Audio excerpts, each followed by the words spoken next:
all started with a simple brown spot. Travis lay on his bed, staring at it, knowing it was going to cost money that he didn't have. He had the tools and the know-how, but work was basically non-existent, and money for materials was beyond tight. The spot had just appeared overnight, which was odd considering it hadn't rained that he knew of. It was just a small thing, no bigger than a silver dollar. But Travis knew the sooner he took care of it, the less damage that would occur. He dragged himself out of bed and walked over to the computer desk to check the message he'd heard come through last night.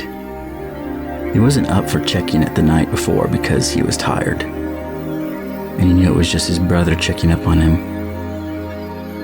Since he was basically the only person he had any contact with these days. As he sat down and flipped open the screen, sure enough, there was a message from his brother Tom. "Hey Trav, just checking in to see how everything's going. I know you've been cooped up in that house for weeks now, since work's been slow. I was just thinking that maybe you need to get out and do something. Kim and the kids are wanting to have a little cookout and maybe set off some small fireworks this weekend. And we'd love it if you'd join us. The kids are always asking about their Uncle Travis, and I know they'd love to see you. Hope all is well, Tom." Travis shut the computer and walked to the bathroom to start his morning routine. He had no intentions of going anywhere anytime soon, unless it was to work, and it had come to really get under his skin. Travis was an adult, and he didn't need a big brother worrying about how he was living his life. He splashed some water on his face, brushed his teeth, and headed into the kitchen to put a pot of coffee on. He walked back to his room to put on some clothes when he froze in his tracks. The spot on the ceiling had easily quadrupled in size. It was now starting to sag down slightly. Travis jogged to the garage to grab a keyhole saw from his toolbox and quickly returned to the strange scene. He couldn't be sure, but it almost seemed as if it had grown a bit more in the few seconds it had taken him to run and get his saw. He dragged his bed across the hardwood floor, causing an unfortunate cacophony to ring through his early morning ears. After the bed was out of the way, he grabbed his little wooden desk chair and sat it below the spot. He knew using a chair as a stepping stool wasn't the best idea, especially when you lived alone. But this wasn't his first rodeo. He eased himself up on the chair, placed the saw against the drywall, and drove it home. It was as soft as a rotten tomato. But when the saw was sunk to the handle, he found it wouldn't budge. No matter what he tried, he couldn't move it.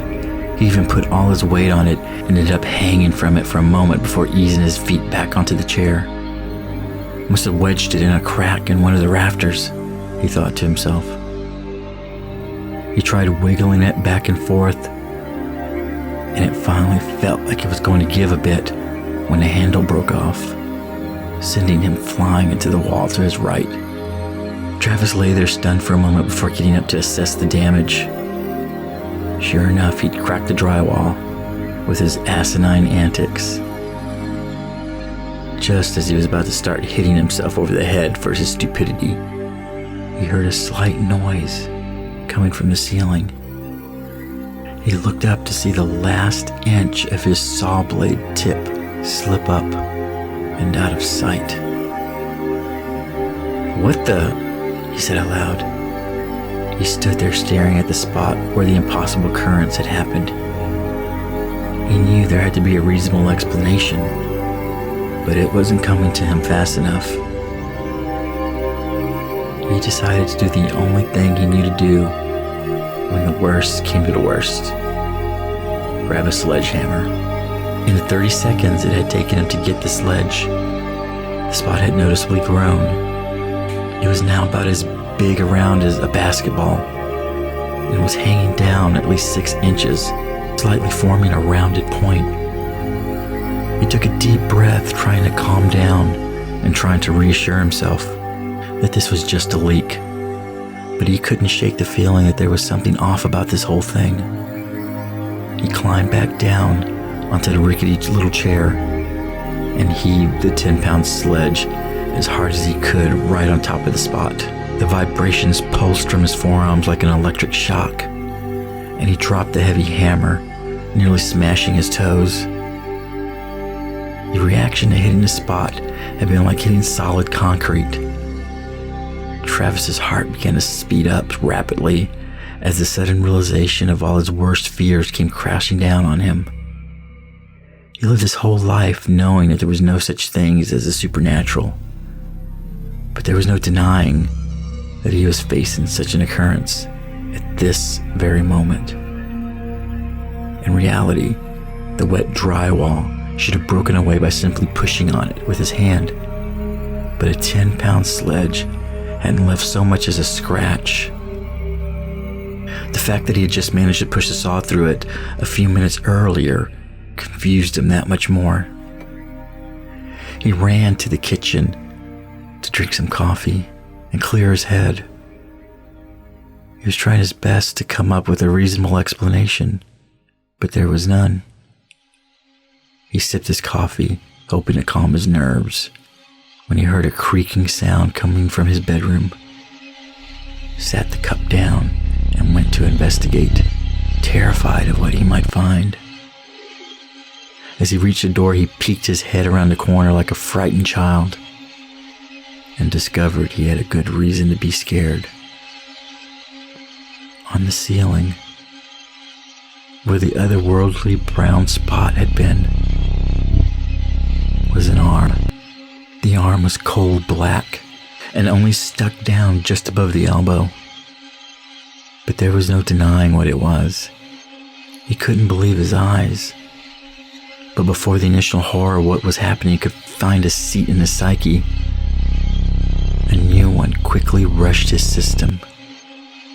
The hand turned to him and waved.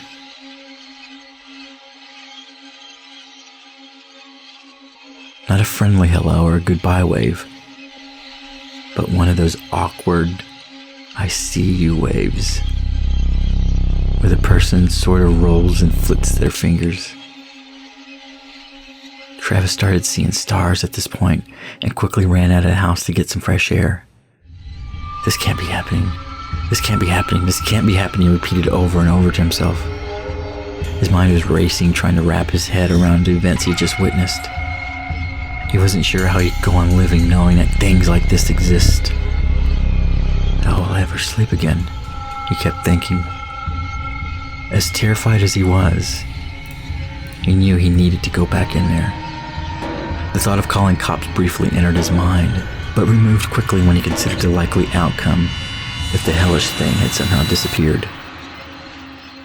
Being hauled off to the nearest psych ward was the last thing he needed right now. He knew that he needed to take a picture or something so someone wouldn't think he was crazy. He cleared his head the best he could and slowly entered the house.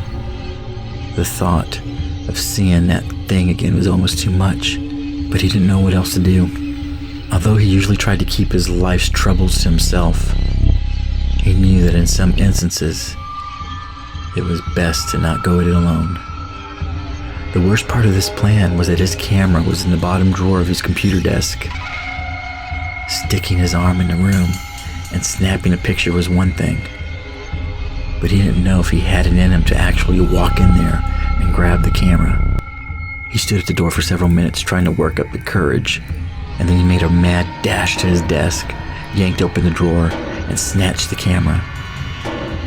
He ran out of the room without even looking up. He didn't even think he could handle facing it again. Travis turned on the camera and eased it through the doorway, pointing it in the direction of the abomination, and snapped the picture. Quickly, he jerked the camera back and brought up the picture he had just taken. There was nothing there. He started to breathe a sigh of relief. but it was hampered by the thought that he might just be going insane. The thought of losing his mind had been one of his worst fears since childhood, due to watching his grandfather slowly slip into the crushing grips of senility. They said the dementia had no history in his family, but that didn't keep him from thinking he was destined for madness, even at his young age. Another deep breath, and he slipped his head through the doorway. His legs nearly gave out when he looked up and saw the arm was still there. And this time, it quickly flipped him off while holding the missing saw blade in its grasp. He spun around quickly, putting his back to the wall, and slowly slid down to the floor, burying his face in his hands and praying was the only thing he could think to do. God, I know I haven't believed in you until now, but I'd really like some help. I don't really know how this works, but if you could just make this thing go away, I promise I'll believe in you for the rest of my life. Travis didn't really think this would do much good, but he didn't know what else to do. As he replayed the image in his head, dizziness overtook him, and he slowly slid sideways until his head hit the floor.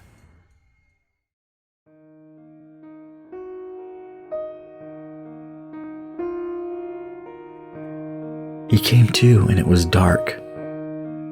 Apparently he'd been sleeping all day. The memories from the morning came flooding back quickly, and he wondered for a moment if it had been just a dream. As badly as he hated to look and risk confirming that it was indeed not a dream, he knew he had no other option. He stood up, stretched, preparing himself to look, hoping that maybe his little prayer had been heard and answered. The room was dark, so he reached around the corner and flipped on the switch before sticking his head in. As his eyes met the dreaded spot on the ceiling where the evil entity had recently resided, he fell to his knees and thanked God that his troubles were over. The ceiling was just as it was the night before, and there was no obscene arm to be seen. Travis didn't know if he had imagined the whole thing or if God had answered his prayer, but he was eternally grateful either way. He walked into the room and placed the chair back at the desk before pushing the bed back into place. He decided the crack in the wall could wait for the rest of his life if he had to. He was just happy to have his room back after the events of the day. Travis sat down at his desk and raised the laptop screen to message his brother telling him he wouldn't be able to make it this weekend, when the open door to his bedroom started to silently creep away from the wall.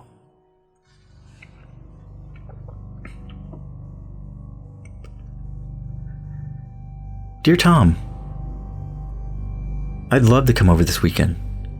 I've actually been thinking we don't spend enough time together.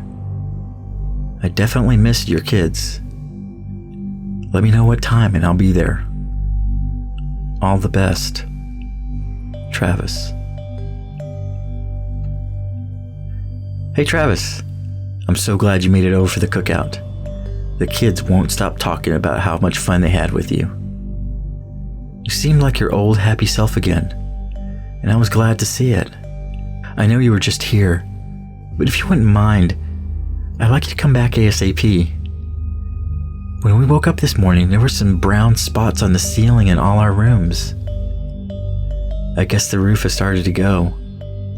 So I guess we're going to need a whole new one since it appears it's leaking in several places.